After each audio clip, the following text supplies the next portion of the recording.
Everyone and welcome to Sarita's rooftop kitchen garden once again. और आज हम लोग कुछ हार्वेस्टिंग के साथ साथ बरसात के सीज़न की तैयारियां जो हम अपने किचन गार्डन में करने वाले हैं उसके बारे में बातें करेंगे। तो ये वीडियो मेरा पिछले 3-4 दिन का मैंने जो वेजिटेबल्स तोड़ी हैं उसकी क्लिप्स से मिलके बना हुआ है। और मैं बता दूँ आपको कि कल हमारे यहाँ पे बहुत अच्छी बारिश हुई है। फिर से एक बार उसका वीडियो भी मैं आगे आपको डालूँगी, बारिशों के बाद मैंने क्या काम किया था।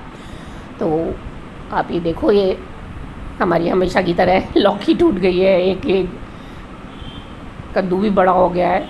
और अब मैं थोड़ा सा स्प्रे करने वाली हूँ यहाँ पे ऑर्गेनिक, इसलिए मैं इसको आज तोड़ रही हूँ कद्दू को भी। तो बारिशों के बाद सबसे पहले तो मैंने आपको पिछले वीडियो में भी बताया था कि एक चीज़ का ध्यान रखें, हम कीड़ों का अटैक थोड़ा जस्ट ज़्यादा होता है। तो जैसे ही बारिश के बाद धूप निकलने वाला दिन हो गया तो सुबह हम लोग स्प्रे कर सकते हैं ऑर्गेनिक कोई भी अपने कीड़े मकोड़ों से बचाव के लिए। तो उससे क्या है, फिर वो बहुत ज़्यादा बैठ नहीं पाते, तो शुरू में ही आपका है ना पूरा है ना इंतज़ाम हो जाता है। तो ये देखो, ये एक दिन में इतनी हार्वेस्टिंग हो रही है। बहुत खुश हूँ मैं इस बार, गर्मियों में बहुत अच्छी मेरी हार्वेस्टिंग हुई है। तो है ना अच्छा लगता है बिल्कुल, इतनी सारी वेजिटेबल्स एक साथ टूट के आती हैं जब। और हर वैरायटी की वेजिटेबल आप ये देखो, 15-20 तरह की तो मैंने गिनी तो नहीं है कितनी होंगी, पर लगातार टूट रही है मेरी इतनी तरह की वेजिटेबल। पूरी गर्मियों इस बार पालक खाया है। अच्छा सॉरी।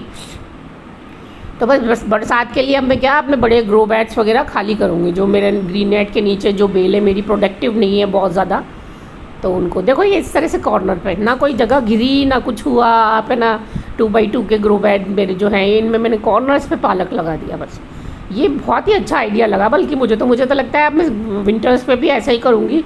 अलग से इनको ग्रो बैग देने के बजाय कॉर्नर्स पे लगा दो तो बड़ा अच्छा सा है ना उग के आता है पालक। और है ना वो इतनी कॉर्नर वाली जगह कोई और बड़ी वेजिटेबल के लिए भी नहीं होती है ठीक, तो ये बिल्कुल काम चल जाता है बढ़िया सा। तो ये देखो लगातार मैं ना तोड़ती हूँ, हफ्ते में 2-3 बार मेरा पालक टूट जाता है आजकल। और अब मैं इनको उखाड़ूंगी क्योंकि काफ़ी बार मैं इनसे प्लांट से तोड़ चुकी हूँ। और सर्दियों में तो जल्दी पक जाता है, गर्मियों में पकता भी नहीं है पालक इतना जल्दी। देखो आप हर कोने पर मेरे बड़े ग्रो बैग्स के पे लगा दिख जाएगा भैया आपको। और ये गोल लौकी भी आज हमने तोड़ ली है, ये छुप गई थी मेरी बेल में पीछे की साइड और बांधा भी नहीं था मैंने इसको, फिर भी ये ठीक ठाक अच्छी सी टूट गई है। तो ऐसा भी होता है कई बार बरसात के लिए। बस मैंने आपको ये बोला है कि जो भी आपकी अनप्रोडक्टिव बेल हो, बाकी सारी चीज़ें तो सब लोग बताते ही हैं कॉमन सी, उनको आप निकालना शुरू कीजिए। क्योंकि ज़्यादा लालच में हम लोग जगह घेरे रहते हैं और फिर हम लोगों के पास जगह की कमी हो जाती है नए सीज़न में। क्योंकि बरसात का सीज़न ऐसा है कि बीज आप डालेंगे ना तुरंत 1 महीने में आपकी क्या नाम बेल तैयार हो जाएगी, 40 दिन में 30 दिन में। तो ज़रूरी है बहुत कि है ना बरसात के सीज़न के लिए आप सारे अपने अनप्रोडक्टिव बेल वगैरह जो है या जिनसे हम लोगों को बहुत ज़्यादा अच्छी यील्ड नहीं मिली है अभी तक, उनको हटा के हम नया बीज अगर डाल देंगे तो वो ज़्यादा फलेगा बल्कि अच्छे से, है ना। उनके ठीक होने का इंतज़ार करने से बेटर है। देखो क्या कैप्सिकम टूट रही है, और ये एक प्लांट ही है जो सबसे ज़्यादा यील्ड देता है मेरे को। मज़ा आ जाता है इसकी कैप्सिकम तोड़ के मुझे, और लगातार बिल्कुल और बड़ी अच्छी मात्रा में। ये देखो थोड़े ज़्यादा दिन रह गई है, इस पर तो रेड होने लग गई है सॉरी। तो ये जगह खाली करके बिल्कुल तैयार रखें। बहुत सारी जगह पे तो मानसून आ भी चुका है, तो है ना उनको तो बिल्कुल काम शुरू कर ही देना चाहिए। और अब जिन जगहों पे नहीं आया है उन लोगों को भी ये करना चाहिए कि अपने स्पेस को फ्री करें, उनको मिट्टी को तैयार करके उसमें खाद वगैरह डाल के। और अभी का तो ये है कि बारिशों का सीज़न है, कभी भी हमारे यहाँ पे भी मानसून नहीं आया है तब भी कई बार बारिश पड़ जाती है अलग अलग चक्रवातों से। तो है ना बहुत ज़्यादा मिट्टी को धूप दिखाने के लिए ना खोल के रखें। कोशिश यही करें कि वो जिस चीज़ में है उसी को आप धूप में रखें पूरी तरह से, और फिर उसके ऊपर से खाद मिला के और उसको तैयार कर लें फटाफट से।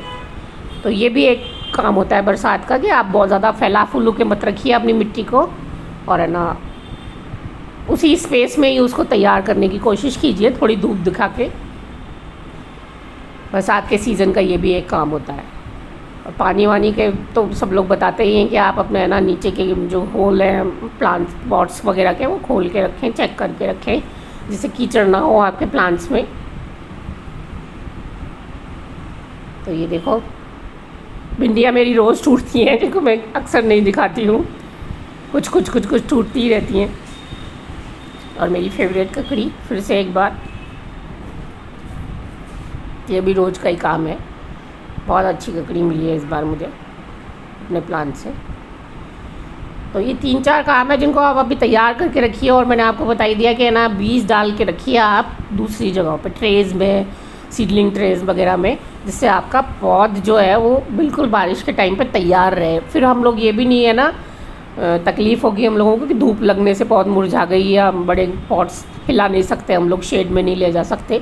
तो ये भी बहुत ज़रूरी है आपके पास पौध तैयार रखिए। बारिश पड़ते ही बिल्कुल एकदम हम लोग 3-4 दिन का अच्छा मौसम होते ही उसको चेंज कर सकते हैं, जिससे उसको शिफ्ट कर सकते हैं। तो ये 2-3 काम बड़े ज़रूरी होते हैं। एक तो अपनी पौध तैयार करके रखिए बारिशों के टाइम की, एक स्पेस खाली करके रखिए बिल्कुल, उसमें खाद वाद मिला के अच्छे से। और तीसरा अपने होल्स वगैरह चेक कर लीजिए पॉट्स के कि है ना वो ठीक ठाक है या नहीं। देखो इसके अलावा और बहुत ज़्यादा है ना काम नहीं करने होते बारिशों के प्लांट्स में, क्योंकि ऑलरेडी गर्मी के प्लांट चल रहे होते हैं हमारे पास काफ़ी सारे। तो ये बाकी बची हुई तो रही भी मैंने पिछले वीडियो के क्लिप में हालांकि दिखा दी थी, ये भी तोड़ लेते हैं। ये भी इसी हफ्ते की बड़ी अच्छी हार्वेस्टिंग रही तुरई की मेरी, बहुत ही अच्छी। 2 साल बाद मेरा दिल खुश हुआ है तुरई से। 2 साल से मेरे पास अच्छी नहीं उग रही थी तुरई, और अब ये बहुत अच्छी इस बार आई है।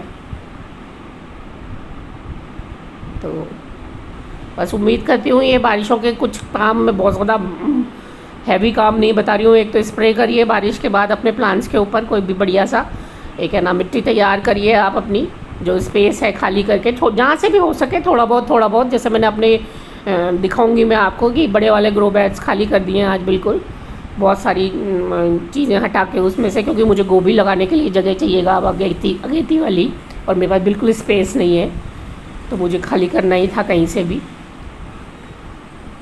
तो खाद वाद मिला के बस मैं उनको तैयार कर दूँगी जब तक मेरी गोभी बिल्कुल लगाने लायक होगी, वो धूप वूप लग के अच्छी सी हो जाएगी। या तो यही देख के तो दिल ही खुश हो जाता है मेरा, बिल्कुल बढ़िया हेल्दी,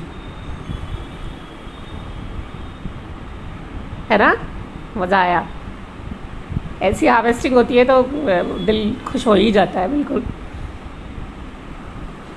बस उम्मीद करती हूँ हार्वेस्टिंग आपको हमेशा की तरह पसंद आएगी, और कुछ काम की बातें जो छोटी ज़्यादातर लोगों को पता होती हैं वैसे तो, वो भी आप लोगों को ध्यान में आ जाएंगी और आप काम करेंगे उस तरह से। बहुत बहुत धन्यवाद, नमस्कार।